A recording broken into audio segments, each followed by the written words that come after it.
ವೇದಿಕೆ ಮೇಲಿರ್ತಕ್ಕಂಥ ನಮ್ಮ ಪಕ್ಷದ ಎಲ್ಲ ಮುಖಂಡರುಗಳೇ, ಆಹ್ವಾನಿತ ಗಣ್ಯರೇ, ಇಲ್ಲಿ ಇಷ್ಟೊಂದು ಬೃಹತ್ ಸಂಖ್ಯೆಯಲ್ಲಿ ಸೇರಿರ್ತಕ್ಕಂಥ ಆತ್ಮೀಯ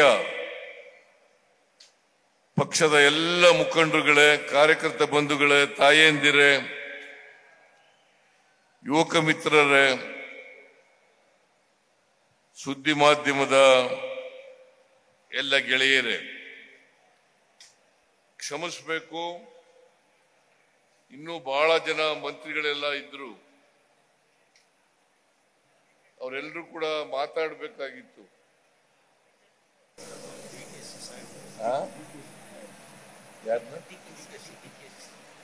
ಎಲ್ಲಿ ಇಲ್ವಲ್ರಿ, ಒಟ್ಟೋಗಿದ್ದಾರೆ, ಕೂತ್ಕೊಳ್ಳಿ. ಲಾಯರು DK ಶಿವಕುಮಾರ್ ಹೊರಟೋದ್ರು ಬೆಂಗಳೂರಿಗೆ. ಯಾವಾಗಲೂ ಇರೋರ ಹೆಸರು ಹೇಳಬೇಕು ಹೊರತು ಹೊರಟೋದವ್ರ ಹೆಸರು ಹೇಳಕ್ಕಾಗಲ್ಲ. ವೆಲ್ಕಮ್ ಮಾಡೋದು ಇರೋರಿಗೆ, ಇಲ್ಲಿ ಯಾರ್ಯಾರು ಇದ್ದಾರೆ ಅವ್ರಿಗೆ ಮಾತ್ರ ವೆಲ್ಕಮ್ ಮಾಡೋದು. ಮನೇಲಿ ಕೂತಿರೋರಿಗೆಲ್ಲ ವೆಲ್ಕಮ್ ಮಾಡಕ್ಕಾಗಲ್ಲ. ಗೊತ್ತಾಯ್ತಾ? ನೀವು ವಕೀಲರು ಸ್ವಲ್ಪ ಅರ್ಥ ಮಾಡ್ಕೋಬೇಕು ಇವೆಲ್ಲನೂ.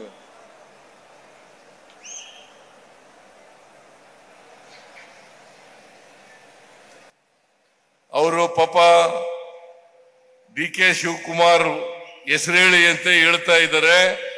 DK ಶಿವಕುಮಾರ್ ಅವರು ಉಪಮುಖ್ಯಮಂತ್ರಿಗಳು, ಅವರು ಬೆಂಗಳೂರಿಗೆ ಹೋಗ್ತೀನಿ ಅಂತ ಹೋದ್ರು.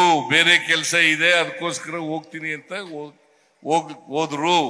ಅದರಿಂದ ಅವ್ರ ಹೆಸರನ್ನ ಪ್ರಸ್ತಾಪ ಮಾಡಲಿಲ್ಲ.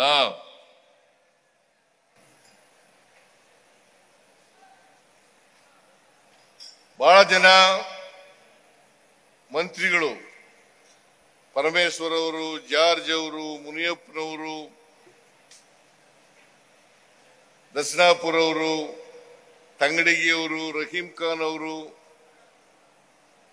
ಇವರೆಲ್ಲರೂ ಕೂಡ, ಆಮೇಲೆ ನಮ್ಮ ತನ್ವೀರ್ ಸೇಠ್ ಅವರು ಎಲ್ಲರೂ ಮಾತಾಡಬೇಕಾಗಿತ್ತು. MLAಗಳು ಕೂಡ ಮಾತಾಡಬೇಕಾಗಿತ್ತು. ಆದರೆ ಸಮಯದ ಅಭಾವದಿಂದ ಅವ್ರು ಯಾರು ಕೂಡ ಮಾತಾಡ್ಲಿಕ್ಕೆ ಹೋಗ್ಲಿಲ್ಲ.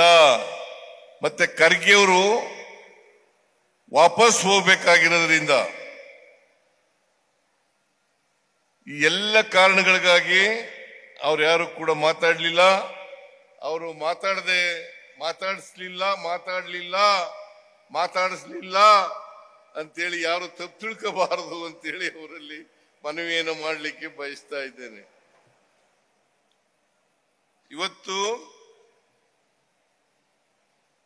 ಮೈಸೂರು ಜಿಲ್ಲೆನಲ್ಲಿ